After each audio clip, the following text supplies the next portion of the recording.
Chapter 7. The Six Planes of Existence Caused by Unenlightenment.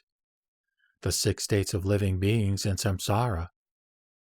After hearing the Buddha's disclosure of the Siddhartha's esoteric seal and of the whole truth as the titles of this sutra, Ananda and the assembly instantly awakened to the state of dhyana, the practice of which could lead to the holy stages and increase their understanding of the profound doctrine, so that they could wipe out all the troubles derived from the first six classes of delusion in the three realms of existence.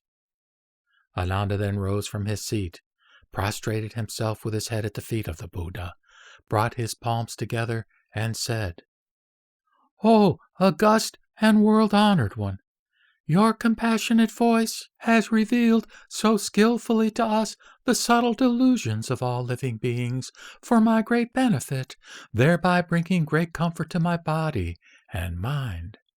World-honored one, if this bright and pure absolute mind were essentially perfect, then even the great earth, plants, and trees, that is, inanimate things, as well as wriggling worms and all beings possessed of life, that is, sentient beings, would be the fundamental Buddha Tathata, which is but the Tathagata's real substance in the state of Buddhahood.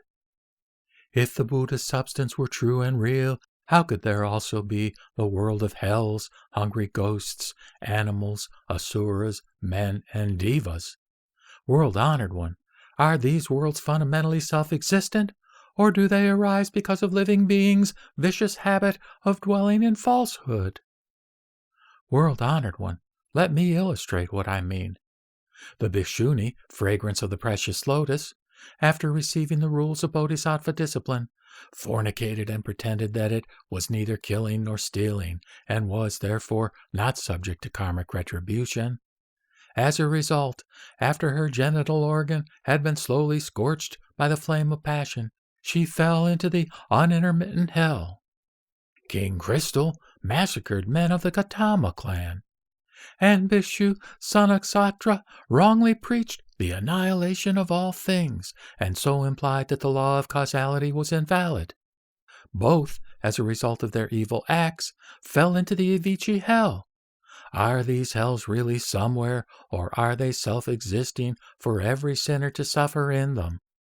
Will you be compassionate enough to enlighten us so that those who observe the precepts know what they imply and do not break them?"